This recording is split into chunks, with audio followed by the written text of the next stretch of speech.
వాటిని అన్నిటిని చూడలేదు, నీ హృదయమును చూస్తున్నాడు. నీ చుట్టుపక్కన ఉన్నవారు ఈ లోకంలో ఎవరైనా కూడా చూడండి, నీ హృదయంను చూడరు, నీ కడుపును చూడరు, కానీ నీ చుట్టుపక్క నువ్వు సంపాదించే సంపాదన బట్టి నీ చుట్టూ బెల్లం మీద ఏగల వాళ్ళనట్టుగా అప్పుడు జారుతారు. అప్పుడు దాకా ఎవ్వరు ఉండరు.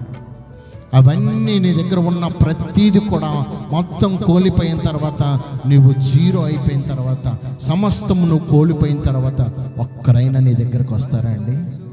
ఎవరు కూడా రారు. నీతో పని కూడా లేదు, నీతో అవసరం కూడా లేదు. కానీ వేటిని చూడకుండా నువ్వు ఎలా అయితే ఉన్నావో అలానే నిన్ను చూస్తున్నాడు ఆయన. నువ్వు వేటిని తీసుకొచ్చిన వాటితో పని లేదు, మొదటిగా నీ హృదయమును ఆయన చూస్తున్నాడు.